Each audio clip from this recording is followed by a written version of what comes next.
म्लेच्छराज के अनुयायियों के विषय में जो अनुशासन म्लेच्छराज के द्वारा निर्धारित किए गए हैं उन पर हम चर्चा करते हुए इस श्रृंखला को आगे बढ़ाएंगे।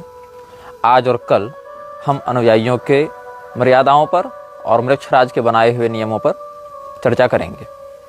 ये दो अनुभाग आपके लिए म्लेच्छराज के अनुयायियों की नियमावली और बाह्य अनुशासन को समझने के लिए बहुत सहयोगी सिद्ध होंगे।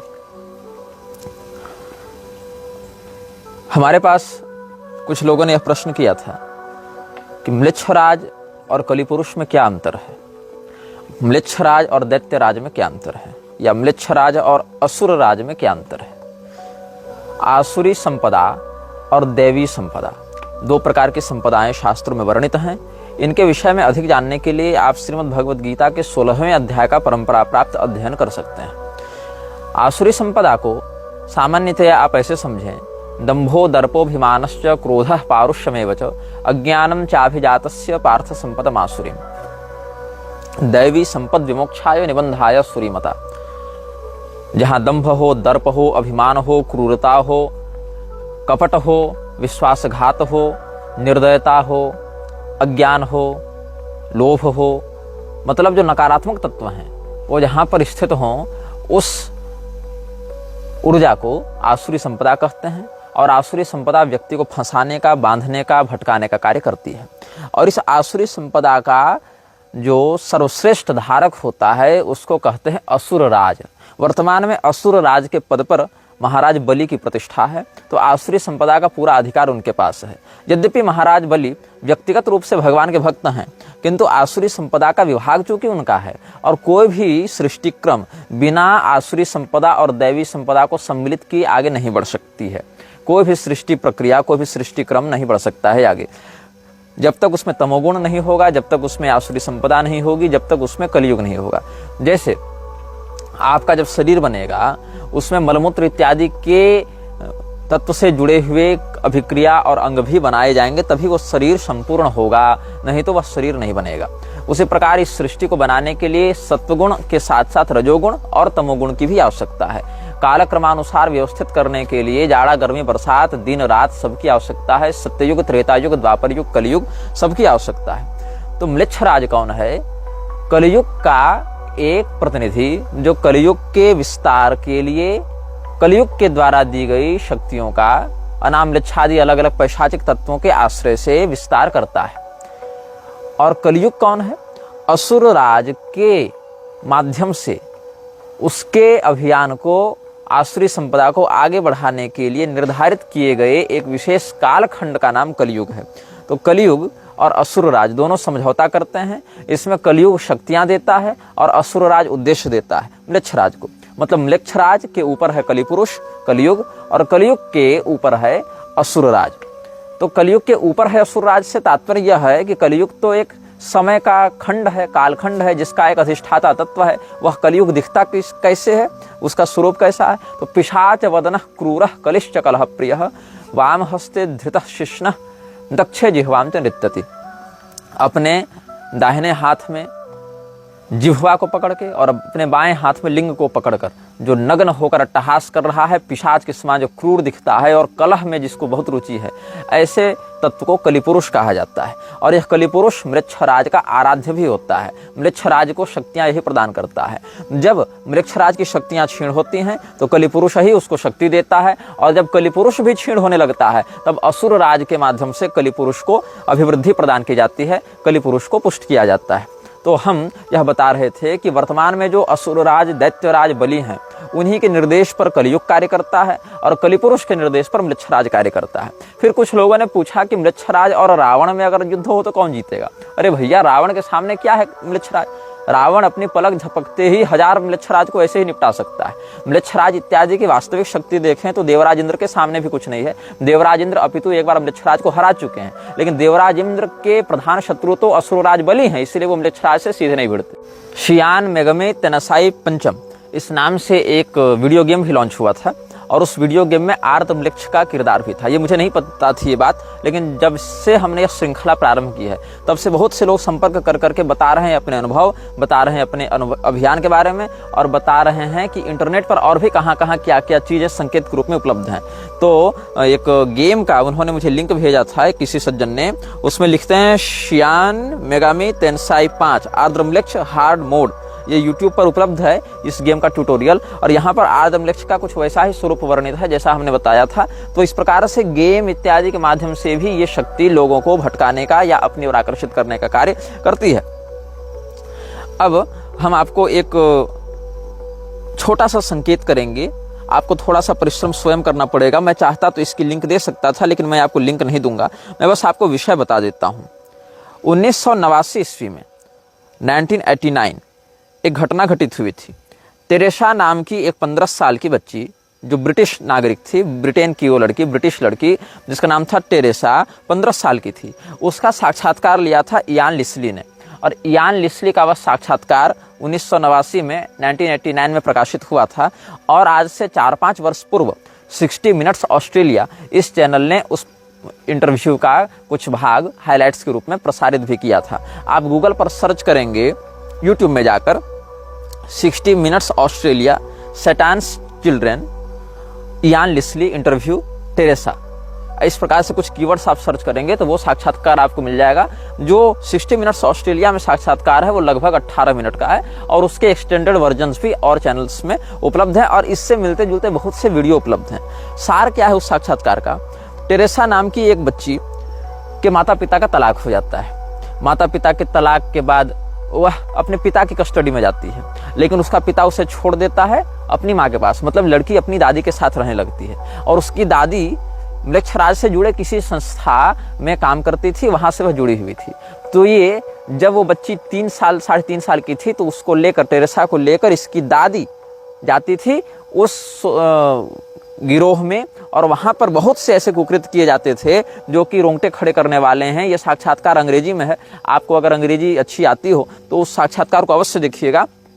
वहाँ उस बच्ची ने सब कुछ बताया है कि कैसे, जब वो बच्ची 15 साल की हुई तब ये साक्षात्कार लिया गया, तो 12 साल में उसके साथ क्या क्या हुआ इसको उसने बहुत अच्छे से बताया है। वहाँ पर उसने कहा कि 10-10, 20-20 लोग मेरा बलात्कार करते थे, और मेरी दादी हंसती रहती थी, और मेरी दादी भी बहुत से पुरुषों से संबंध बनाती थी, और मुझे भी बनाने के लिए कहती थी, और मुझे बनाना पड़ता था। तो पहले तो ज़्यादा कुछ हुआ नहीं। 11 साल की उम्र में जब हम गर्भवती हो गए, तो 11 साल की उम्र में हमारा बच्चा जब जन्म लिया तो हम वहीं पर थे। फिर उस बच्चे को मेरे सामने मारा गया, और उस बच्चे को मुझे खिलाया गया, और उसके बाद से जब हम गर्भवती होने लगे तो 8 बार हमारा गर्भपात करवाया गया, और केवल मनुष्यों से नहीं, गधे से, बकरे से संभोग करवाया जाता था। Sexual abuse, anal sex, oral sex सब करते थे वो लोग। और वो जो लोग थे जो इस रिचुअल्स को करते थे, जो ये शैतानी क्रियाएं करते थे, वो बहुत बड़े बड़े अमीर लोग हुआ करते थे। उनके घर, उनकी कोठियाँ बहुत बड़ी बड़ी होती थी, और मेरी दादी वहाँ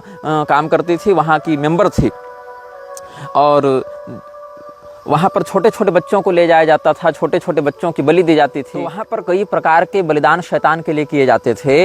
एक तो एनिमल सेक्रीफाइस है, पशु का बलिदान। दूसरा है ह्यूमन सेक्रीफाइस, मतलब इंसान की बलि। तीसरा है सेक्सुअल सेक्रीफाइस, मतलब संभोग क्रिया के माध्यम से कुछ ऐसी क्रियाएं वो करते थे। और फेटस को, भ्रूण को निकालकर गर्भपात करके या फिर नवजात बच्चे की बलि देकर भी शैतान को संतुष्ट किया जाता था वहाँ पर। और 10 व्यक्ति, 20 व्यक्ति छोटे रिचुअल्स में, और बड़ा सेरेमोनियल अगर रिचुअल रहे तो 30 व्यक्ति, 40 व्यक्ति भी रहते थे, जिसमें कई बार पशुओं से संभोग कराया जाता था। छोटे छोटे बच्चों को लाते थे और बच्चों को वहीं पर बलि दिया जाता था। कई बार लोगों को ड्रग देकर लाया जाता था, उनके गले को काटा जाता था, और बहुत सी शैतानी गतिविधियां होती थी वहाँ पर, ऐसा उस बच्ची ने कहा। तो उस बच्ची के दावे के आधार पर उसका मेडिकल जांच उसकी करवाई गई, तो पता चला कि सच में इस बच्ची का इतना बार गर्भपात हुआ है, या वैसे सेक्सुअल एब्यूज जिसके साथ हुए उसके अंगों पर वैसा प्रभाव पड़ा है। और उसकी जब मानसिक जांच करवाई गई तो उसके जो मेडिकल असिस्टेंट्स थे, जो साइकियाट्रिस्ट थे, और जो भी मनोवैज्ञानिक थे वहाँ पर, मनोचिकित्सक थे, उन्होंने बताया कि पिछले 2 साल में लगभग 20-22 लोग इस प्रकार के समान कथाओं को लेकर आए हैं। मतलब उसमें 5-6 साल के बच्चे भी थे, उसमें 25-30 साल के लोग भी थे, और उसमें बहुत से लोग तो ऐसे थे जो खुद वो संभोग करने वाले पुरुष मंडल में भी सम्मिलित थे और वहाँ से भाग कर थक कर वो सब आए थे। इस बच्ची से पूछा गया कि तुमको कभी ऐसा नहीं लगा कि मैं गलत कर रही हूँ, बुरा कर रही हूँ? उस बच्ची ने कहा कि मैं जब जन्मी, मैं बड़ी हुई, थोड़ी बहुत मुझे चलने बोलने की अकल आई तो मुझे इसी ज़िंदगी में ढकेला गया, तो मुझे लगा ये नॉर्मल ज़िंदगी का हिस्सा है। जैसे आपको कड़वी दवा खाना अच्छा नहीं लगता लेकिन आप खाते हैं इसको नॉर्मल समझकर, वैसे मुझे ये सब अच्छा नहीं लगता था, लेकिन मुझे लगा शायद पूरी दुनिया ऐसा ही करती होगी कि अपने पहले बच्चे को खा जाओ। और देखो विचित्र बात क्या है कि पिछले अनुभाग में ही हम इस बात को बता रहे थे कि कैसे अपने बच्चे का मांस खाना नॉर्मलाइज किया जा सकता है, एक उदाहरण को समझाने के लिए। और आज ही प्रातःकाल मुझे ये इंटरव्यू देखने को मिला और वो इंटरव्यू वास्तव में बहुत हृदय विदारक है। और मैं उसकी लिंक तो नहीं दूंगा, आप यान लेस्ली के द्वारा टेरेसा का जो साक्षात्कार लिया गया था 1989 में, उसको आप यूट्यूब पर सर्च करेंगे 60 मिनट्स ऑस्ट्रेलिया, तो इस चैनल पर उसका पूरा विवरण आपको मिल जाएगा। तो उसने एक कविता लिखी थी, 3 पंक्ति की मात्र कविता है जो उस बच्ची ने लिखी थी। उसमें कहती है, nothing left, I would scream but there is no voice left, I would cry but there are no tears left, I would fight but there is no strength left. अर्थ यह है, मैं चिल्लाना चाहती हूँ, मैं चिल्लाती, लेकिन मेरी आवाज़ नहीं बची। मैं रोना चाहती हूँ लेकिन मेरे आंसू नहीं बचे। मैं लड़ना चाहती हूँ लेकिन मेरे पास शक्ति नहीं बची। इसी 3 पंक्ति में उसने अपने सारे दर्द को व्यक्त किया है। और उस इंटरव्यू को जब सार्वजनिक किया गया तो बहुत विवाद हुआ और बहुत से लोगों ने अपने साथ साथ उस घटना से जुड़े हुए अपने अपने अनुभव साझा किए हैं। उस वीडियो का कमेंट बॉक्स बंद कर दिया गया है अब, जो कि बहुत लोगों ने बहुत कुछ उसमें लिखना प्रारंभ किया था। लेकिन यान लेस्ली का कहना है कि अपने पूरे पत्रकारिता के जीवन में, पत्रकारिता के करियर में उसने कभी भी इतना भयावह अनुभव नहीं किया जैसा कि उस टेरेसा नामक 15 साल की बच्ची का इंटरव्यू लेते हुए किया था। और मनोचिकित्सकों ने भी यह कहा कि ये बनी हुई कहानी नहीं है, ये कोई मतलब काल्पनिक या मनोरोग से जन्य कोई घटना नहीं है, ये इस बच्ची के साथ वास्तव में घटित हुआ है। ऐसा ही उन्होंने भी सिद्ध किया, मेडिकल और पुलिस जाँच में भी यही सब सिद्ध हुआ था। तो जिन लोगों को लगता है कि हम काल्पनिक घटनाएं बता रहे हैं, वो लोग या तो बहुत बड़े मंदबुद्धि हैं या तो बहुत शातिर हैं, जो नहीं चाहते कि इन घटनाओं को सामने लाया जा सके। अब हम बात करेंगे म्लेच्छराज के अनुयायियों के लिए कुछ नियम। उनके बाद हम 2 अनुभागों के बाद यह बताएंगे कि म्लेच्छराज के सैनिक लड़ने के लिए किस प्रकार की नीति का प्रयोग करते थे या बहुत से मामलों में किस प्रकार की नीति का आज भी प्रयोग करते हैं। म्लेच्छराज का अगला नियम यह है अपने अनुयायियों के लिए कि आपको समाज में सदैव प्रभावी दिखना है, डिसेंट दिखना है। ये नहीं कि आप दीनहीन दिख रहे हैं। इसीलिए आप देखिएगा पश्चिम का जगत और उसकी छाया में आने वाला समुदाय आज भी इस बात को बहुत ध्यान से एटिक्स को फॉलो करता है। एटिक्स आप समझेंगे कि कैसे आपको टेबल पर बैठना है, कहाँ छुरी रखना है, कहाँ कांटा रखना है, कहाँ चम्मच रखना है, कहाँ ग्लास रखना है, वाइन की ग्लास को कैसे पकड़ना है, रम के ग्लास को कैसे पकड़ना है, उसको छलकाना कैसे है, टाई कैसे पहनना है, बो कैसे लगाना है और बेल्ट कैसे लगाना है, शूलेस कैसे बांधने हैं। मतलब बिल्कुल उसकी एक नियमावली फिक्स होती है। वो डिसेंसी दिखाना चाहते हैं, डिसेंट दिखाना चाहते हैं ताकि लोगों को यह लगे कि ये बहुत अनुशासित व्यक्ति है, ये बहुत सुलझा हुआ व्यक्ति है। और कोई भी व्यक्ति दीनहीन अवस्था में म्लेच्छराज के अनुयायियों में से नहीं दिखना चाहिए। उसको हमेशा एक रौबदार व्यक्तित्व में समाज के सामने प्रस्तुत होना चाहिए। सबसे पहला कार्य है उसका पहनावा। उसका पहनावा अगर ठीक रहेगा, उसका पहनावा अगर प्रभावशाली रहेगा तो लोग आकर्षित होंगे। लोग आपके विचारों को नहीं सुनते, लोग आपके चेहरे को भी नहीं देखते, चेहरा तो सामने जाने पर दिखेगा, दूर से पहले आपके पहनावे की ओर आकर्षित हो। इसी के लिए फैशन शोज अपनाए जाते हैं, बनाए जाते हैं, ट्रेंड्स चलाए जाते हैं फैशन के नाम पर। और जो बहुत ही वाहियात और थर्ड क्लास चीजें होती हैं उनको भी सेलिब्रिटीज के माध्यम से प्रमोट किया जाता है ताकि वो एक सामान्य अनुशासन में लोगों के दिमाग में बैठ जाए कि हाँ ये करेंगे तो हम कूल लगेंगे, यह करेंगे तो हमें प्रगतिशील माना जाएगा, ये करेंगे तो हमें मॉडर्न समझा जाएगा। तो पहले डिसेंट बनो और डिसेंट बनने के बाद लोगों के मन में अपने व्यक्तित्व की छाप छोड़ो। यह म्लेच्छराज का अगला नियम है। म्लेच्छराज अपने वरिष्ठ अनुयायियों के लिए एक और नियम बनाता है कि रेगिस्तान के निकट रहें, रेगिस्तान की यात्रा करते रहें। इसमें एक बहुत ही रहस्यपूर्ण बात है कि अशुचि मरुदेश निवासिनः, जो हमने आपको कुल्लूक भट्ट की टीका से बताया था, और वहाँ पर पिशाचों को मरुदेश में रहने वाला बताया गया है। और भारत में भी राजस्थान में जो लोहारगल तीर्थ है वहाँ पर ही म्लेच्छराज समाश्रितम ऐसा कहा गया है। तो म्लेच्छराजों की जो ऊर्जा है, वह जो पावर हाउस है उनका, वह अधिकांशतः रेगिस्तानी क्षेत्रों को प्रभावित करता है। वहाँ उसको एकांत मिलता है, सुनसान मिलता है, तपती रेत में उसकी ऊर्जाएं अधिक विकसित होती हैं। उसी के लिए वह, क्योंकि वहाँ रेगिस्तान में ब्रह्महत्या का वास है। आप ध्यान से अगर इस प्रकरण को समझे होंगे, जहाँ देवराज इंद्र ने विश्वरूप के माध्यम से जो ब्रह्महत्या प्राप्त हुई उनके वध के कारण, उसको 4 भागों में बांटा था। तो कहीं कहीं 6 भाग भी है, भ्रूण और अग्नि मिलाकर, लेकिन प्रधानता से 4 भागों में बांटा था। उसमें एक भाग पृथ्वी को प्राप्त हुआ। तो पृथ्वी में जहाँ बंजर और मरुस्थल इत्यादि वाली भूमियां हैं, वहां उस ब्रह्महत्या का प्रभाव बहुत अधिक रहता है। और जो ब्रह्म हत्या है, भ्रूण हत्या है, गो हत्या है, ये सब पाप पिशाचों के चित्तवृत्ति को आकर्षित करते हैं, उनका पोषण करते हैं। इसीलिए पिशाच और ऐसी पैशाचिक शक्तियां, आसुरी शक्तियां हत्या और पाप से घिरे क्षेत्रों में रहती हैं। फलतः वृक्षराज ने अपने अनुयायियों के लिए जो अगला नियम है वह बताया है कि डेजर्ट्स की यात्रा करो। यदि आप मरुस्थल में रहते हैं, अच्छी बात है, नहीं रहते हैं तो वहाँ की यात्राएं आप करते रहें और डरे नहीं। और आपको रेगिस्तान की यात्रा साल में 2 साल में एक बार करनी चाहिए, ताकि आप उसकी जो ज्योति है उसको खाद पानी तेल ये सब मिलता रहे, अनाम लक्ष्य की ज्योति आपके हृदय में विकसित होती रहे। Don't be afraid to go to the desert road alone.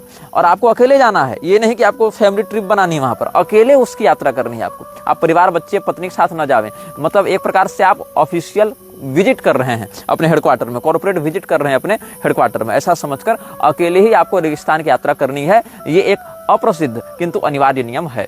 म्लेच्छराज के अनुयायियों के लिए घर से बाहर निकलने के समय देखने के यंत्र को पहनना अनिवार्य है। या तो आप घड़ी पहने, या तो आप मोबाइल रखें, या तो ऐसे समय प्रदर्शक यंत्र। ये नियम पहले नहीं था। ये नियम जब से समय इत्यादि का विशेष महत्व हो गया यांत्रिक दृष्टिकोण से, तब से ये नियम अनिवार्यतः लागू किया गया है। क्योंकि बहुत से ऐसे अभियान थे जो समय के सटीक रूप से ज्ञात न होने के कारण पीछे हट जाते थे। म्लेच्छराज के बहुत से ऐसे अभियान थे जो उसके अनुयायी पूरा तो करना चाहते थे, लेकिन समय का व्यवस्थापन ठीक से नहीं हो पाया। 5 मिनट के लिए मिस कर गए, 50 मिनट के लिए मिस कर गए, तो टाइम जोन का भी अंतर पड़ता है। तो ऐसी स्थिति में म्लेच्छराज ने कहा कि भाई घड़ी पहनना प्रारंभ करो और एक ऐसे यंत्र को धारण करो जिससे तुमको समय को समझने में सुविधा हो। समय का ध्यान रखोगे तो वह ज्योति तुम्हारा साथ देगी, क्योंकि hours of light are limited. यही उसका कहना है कि प्रकाश के घंटे सीमित होते हैं। इसीलिए जब वह ज्योति अपने विकास में हो तो तुम्हें बताए गए कार्य को पूरा कर लेना है। यह अगला नियम है। समय के यंत्र के बिना आप कहीं की यात्रा नहीं कर सकते हैं। म्लेच्छराज का अगला नियम यह कहता है,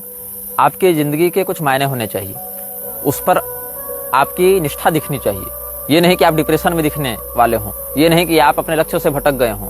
आपको यदि इन्वेस्टमेंट चाहिए म्लेच्छराज की ओर से, ऐसे सीधे सीधे प्राप्त नहीं होती है वह इन्वेस्टमेंट, उसके किसी छोटे मोटे गुलाम के माध्यम से प्राप्त हो जाती है। लेकिन मुख्य तो केंद्र उसी का है, मुख्य तो ऊर्जा उसी की है। इसीलिए यदि आपके जीवन के मायने स्पष्ट नहीं हो पाए, अगर उसको ऐसा लगेगा कि आपको जिस काम के लिए चुना गया था आप उस काम में असफल हो रहे हैं, तो फिर आपके जीवन को आगे वह बढ़ाएगा ही नहीं। मतलब ये नहीं कि चलो ठीक है तुमको रिटायर कर दिया, तुम जाओ अपना जियो खाओ, हमको मतलब नहीं, ऐसा बिल्कुल नहीं होगा।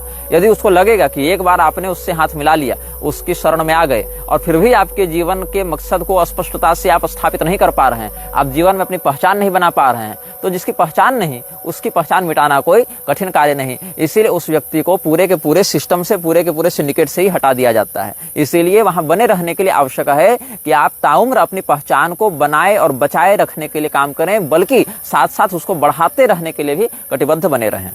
म्लेच्छराज का एक और नियम है, चाहे परिस्थिति कैसी भी हो, आपके सर पर अगर बंदूक भी तान दी जाए तो भी आपको घबराना नहीं है। आप किसी भी स्थिति में उत्तेजना का प्रदर्शन नहीं कर सकते।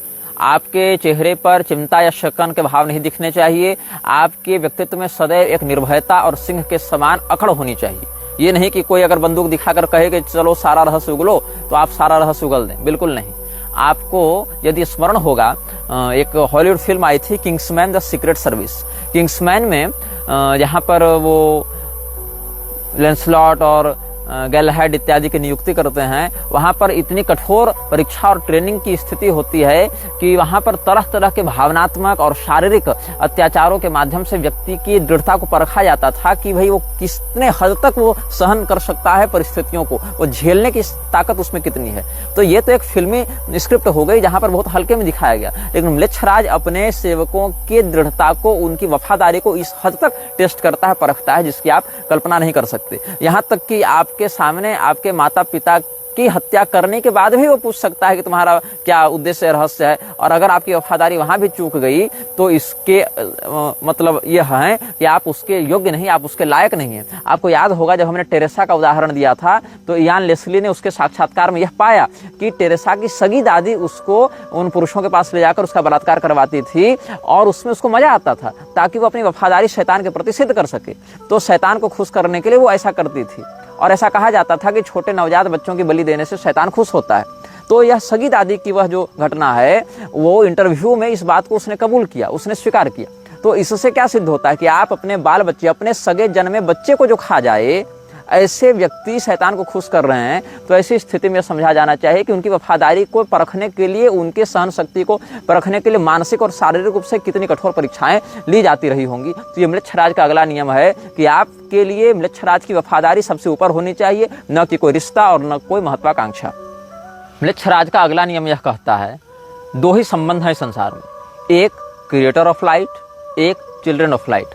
अब ये शब्दावली जो है उसको क्रिश्चियंस भी मानते हैं। क्रिश्चियंस के लिए जो गॉड है वो क्रिएटर ऑफ लाइट है और जो मनुष्य हैं या जो अन्य जो प्रजाएं हैं वो चिल्ड्रन ऑफ लाइट है। लेकिन यहाँ पर ये अर्थ बदल जाता है। यहाँ पर शैतान ही उस शैतानी ज्वाला का, उस सोल ऑफ फ्लेम का जो है वो धारक है, रचयिता है। ज्वाला की आत्मा अनाम वृक्ष है और आत्मा की ज्वाला आपके अंदर प्रतिष्ठित होगी। दोनों में अन्योन्याश्रय संबंध ही आप समझ लेंगे। फ्लेम ऑफ सोल कहें या सोल ऑफ फ्लेम कहें, क्योंकि वह जो शैतानी आग है जिसकी वो उपासना करते हैं, जिसके पास वो बलिदान देते हैं बच्चों का, जिसके अंदर वो शैतान की प्रतिष्ठा करके उसको बच्चों का बलिदान देकर संतुष्ट करते हैं, वो बनाने वाला और उसके बच्चे, यही दो संबंध बच जाता है। एक जिसने उस ज्वाला को बनाया और दूसरा वह जो उस ज्वाला को अपने अभिभावक के रूप में हृदय में स्थापित करता है। तो आपको चिल्ड्रन ऑफ लाइट के आधार पर सदैव क्रिएटर ऑफ लाइट के नीचे रहना है। मतलब आप उसको ओवर रूल नहीं कर सकते, आप उसकी अवज्ञा नहीं कर सकते। इसीलिए जो क्रिएटर ऑफ लाइट है वह चाहे तो चिल्ड्रन ऑफ लाइट को बनाए, बढ़ाए, मिटाए, आप उसको क्रॉस क्वेश्चन नहीं कर सकते हैं। आपकी अथॉरिटी चाहे कितने भी बड़े हैसियत पर आप हो, चाहे आप राष्ट्रपति बन गए हो, चाहे आप प्रधानमंत्री हो, चाहे आप वर्ल्ड बैंक के प्रेसिडेंट बन गए हो, लेकिन आप चिल्ड्रन ऑफ लाइट ही रहेंगे। आप क्रिएटर ऑफ लाइट नहीं बन सकते। आप उसको अपदस्थ करके उसकी सत्ता को चुनौती नहीं दे सकते हैं। म्लेच्छराज ने अपने अनुयायियों के लिए पैरवी निषिद्ध रखी। ये नहीं कि कोई व्यक्ति पैरवी करके किसी को ऊपर बढ़ा दे। Captains must earn their rank.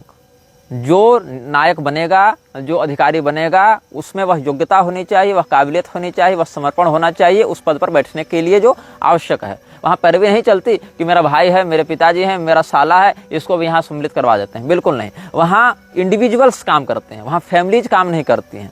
वहाँ पर व्यक्तिगत संबंध बनता है। Creator of light, children of light, बस इतना ही है। वहाँ पर किसी की कोई नाते रिश्तेदारी नहीं है। प्रत्येक व्यक्ति एक इंडिविजुअल एंटिटी है, एक यूनिट है वह। और आज के समाज में इस नियम को सार्वजनिक रूप से भी लागू किया जा रहा है। पहले परिवार को समाप्त किया गया, ज्वाइंट फैमिली को तोड़कर न्यूक्लियर फैमिली लाई गई। फिर न्यूक्लियर फैमिली में से पति पत्नी को अलग किया गया, अब उसके साथ बच्चे अटैच कर दिए गए, अब बच्चे भी अलग कर दिए गए। तो कहीं न कहीं एक संयुक्त परिवार से कटता हुआ छोटा परिवार, फिर वहां से केवल पति पत्नी और वहां से केवल बच्चे और वहां से केवल एक इंडिविजुअल एंटिटी के रूप में तुम्हारी पहचान को स्थापित करने का कुचक्र किया जा रहा है। इससे क्या होता है, व्यक्ति का सामाजिक बल घटता जाता है। व्यक्ति अपने आप में अकेला और असहाय महसूस करने लगता है और अकेला असहाय व्यक्ति अगर कोई है तो उसको अपने वश में करके गुलाम बनाए रखना बड़ा सरल होता है। म्लेच्छराज अपने अनुयायियों के हृदय में बदले की भावना का निषेध करता है।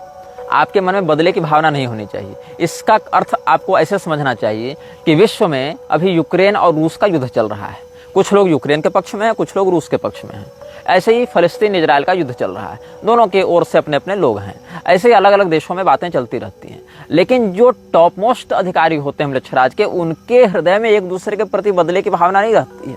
आप इसको भारतीय परिप्रेक्ष्य में से देखें कि जिस मनमोहन सिंह की सत्ता को उखाड़ फेंकने के लिए नरेंद्र मोदी ने तमाम भाषण दिए और लोगों के मन में मनमोहन सिंह की नकारात्मक छवि गढ़ी, मनमोहन सिंह के मरने के बाद नरेंद्र मोदी सरकार उसकी बड़ी प्रतिमा लगवा रही है, उसके लिए राष्ट्रीय शोक कर रही है। क्यों कर रही है?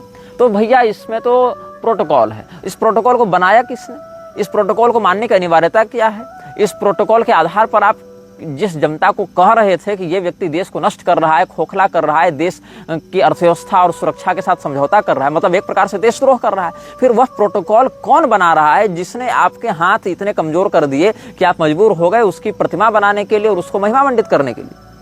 तो जो भी म्लेच्छराज के टॉप मोस्ट होते हैं, ऊपरी स्तर पर जो सत्ता को प्रतिनिधि के रूप में चलाते रहते हैं, वो एक दूसरे के प्रति बदले की भावना नहीं रख सकते। और अगर वो ऐसा रखने लगे, तानाशाही में उतर गए और स्वयं को ही मालिक समझ बैठे, तो उनके जीवन में भी बहुत से संकट लाकर उनको युद्ध इत्यादि के माध्यम से हटा दिया जाता है, जैसे कि कर्नल गद्दाफी को हटाया गया था लीबिया से, क्योंकि उसने अपनी एक स्वायत्त सत्ता और अपनी एक स्वायत्त अर्थव्यवस्था को बनाने का प्रयास किया था। तो आप अगर म्लेच्छराज के अनुयायी हैं तो आपके लिए यह बदले की भावना नष्ट हो जावे, इसको समझना बहुत आवश्यक है। क्योंकि आप चाहे समाज में कितना भी विरोध करें, आप हृदय में बदले की भावना नहीं रखेंगे, और बदले की भावना यदि आप रखेंगे और वैसा ही व्यवहार करेंगे तो इसमें आपको एक बहुत मजबूत और बहुत ठोस पक्ष यह रखना पड़ेगा कि हमने जो काम किया वह न्यायोचित किया, हमने जस्टिस को लागू किया। यही कारण है कि अमेरिका अगर कहीं पर हमला भी करता है तो वहां पर यह नहीं कहता कि हम शत्रुता निभा रहे हैं, वो क्या कहता है, इस देश में हम लोकतंत्र की स्थापना कर रहे हैं, यहाँ जनता का राज ला रहे हैं, यहाँ न्याय का, कानून का राज ला रहे हैं, हम टायरेंट्स के एट्रोसिटीज से जनता को मुक्त कर रहे हैं, ऐसा उसका पक्ष रहता है। तो या तो बदले की भावना न रखो, या फिर अगर बदला लेना आवश्यक हो जावे तो वहां पर एक ऐसा पक्ष प्रस्तुत करो कि लोगों को यह न लगे कि बदला ले रहा था, लोगों को लगे यहाँ तो न्याय और जस्टिस की स्थापना की जा रही थी। व्यक्ति के पास सदैव दो अवसर होते हैं, एक युद्ध का और एक शांति का, और म्लेच्छराज ने युद्ध को सदैव दूसरे विकल्प में रखा है, क्योंकि युद्ध के लिए बहुत तैयारी चाहिए, योजना चाहिए, ऊर्जा चाहिए, शांति के लिए नहीं चाहिए। और शांति जो है वह किसी भी व्यक्ति को सुस्त करने का सबसे अच्छा माध्यम है। अभी देश में अगर युद्ध हो जावे तो सभी लोग हड़बड़ा जाएंगे, उनकी ऊर्जाएं अलग अलग विभागों में बट जाएंगी, उनकी प्रोडक्टिविटी समाप्त हो जाएगी। केवल युद्ध से जुड़े हुए जो इंडस्ट्रीज हैं उनका विकास होगा, लेकिन बाकी इंडस्ट्रीज बैठ जाएंगे, रसातल चले जाएंगे, नष्ट हो जाएंगे। और कहीं ना कहीं अगर सर्वाइवल का प्रश्न आया, अगर सर्वाइवल क्राइसिस की बात आई, अगर अस्तित्व की बात आई, तो जो व्यक्ति कायर भी है वह भी अपेक्षाकृत अधिक पराक्रमी बन जाता है परिस्थिति की मार से। इसीलिए युद्ध को दूसरे विकल्प में रखता है म्लेच्छराज। पहला विकल्प यह रहता है कि तुम शांतिपूर्ण समाज की स्थापना करो, ताकि लोगों का ध्यान प्रोडक्टिविटी में रहे, लोगों का ध्यान हमारे लिए ऊर्जा, हमारे लिए अर्थव्यवस्था, हमारे लिए उद्योग को बढ़ाने में लगी रहे, और लोगों को रहे कि हम तो एक सफल और सुरक्षित जीवन जी रहे हैं। और जिस व्यक्ति को अपने सफल और सुरक्षित होने का भ्रम हो जाता है, वो कभी भी अपने ऊपर आने वाले संकट के लिए पूर्व तैयारी नहीं कर सकता है। और जो पहले से तैयारी करके नहीं रहेगा, उसके घर में आग लगेगी, कुआं रहेगा नहीं तो पानी लाएगा कहाँ से? आग लगने पर कुआं खोदेगा भी तो उसको अभिष्ट फल की प्राप्ति नहीं होगी। और युद्ध केवल तभी किया जाता है जब युद्ध करना शांति की अपेक्षा अधिक लाभदायी हो, अधिक फायदेमंद हो। इसीलिए म्लेच्छराज का अगला नियम यह है कि हर व्यक्ति के पास दो विकल्प होते हैं, एक शांति का और एक युद्ध का, जिसमें युद्ध का विकल्प सदैव दूसरा होना चाहिए। म्लेच्छराज का 40वां नियम है, इस विश्व का मालिक कोई नहीं।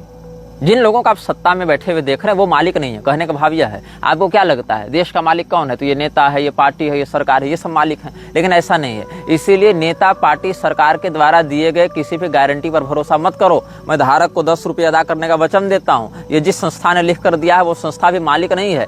इसीलिए कोई भी व्यक्ति इस दुनिया को रूल नहीं करता जिन लोगों को आप देख रहे हैं, और जो इस दुनिया को रूल कर रहे हैं उन लोगों को आप नहीं देख रहे हैं। इसलिए म्लेच्छराज के अनुयायियों के लिए 40वां नियम अनिवार्यतः यह होता है कि जिन व्यक्तियों को आप सत्ता में बैठा हुआ देख रहे हैं उनमें से कोई भी व्यक्ति असली मालिक नहीं है। इसलिए उनके द्वारा कहे गए वचनों पर आप भरोसा मत करें। आप केवल उस ज्योति की जो प्रेरणा है, जो मानसिक तरंगे हैं, उनका संकेत समझें, उनका पीछा करें, उनको फॉलो करें। अपने नेता के द्वारा कहे गए वचनों पर विश्वास करने से दुष्परिणाम यह होगा, हो सकता है वह नेता किसी और प्रोजेक्ट के लिए काम कर रहा हो, उसके माध्यम से जो बयान दिया जा रहा है उसके पीछे कुछ और योजना कार्य कर रही हो और आपका डिपार्टमेंट कुछ और हो। इसीलिए कभी भी जिन लोगों को सत्ता में प्रत्यक्ष रूप से बैठाया जाता है वो वास्तव में सत्ता चला नहीं रहे होते, और जो व्यक्ति नहीं दिख रहे हैं उन्हीं के हाथ में पूरी सत्ता की बागडोर होती है। इसीलिए इस विश्व पर कंट्रोल करने वाली जो आसुरी शक्तियां हैं उन्होंने सदैव समाज को इस भ्रम में डाले रखा कि उनका कोई अस्तित्व नहीं है, और जिसका अस्तित्व नहीं है आप उससे लड़ नहीं सकते।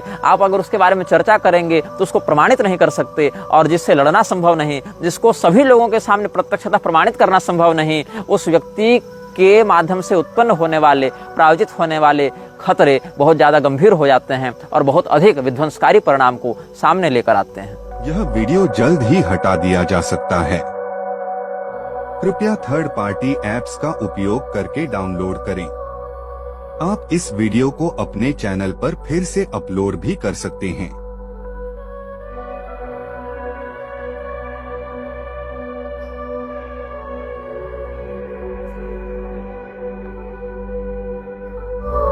This video may get deleted soon. Please download using third-party apps. You may also re-upload this video on your channels. Thank you.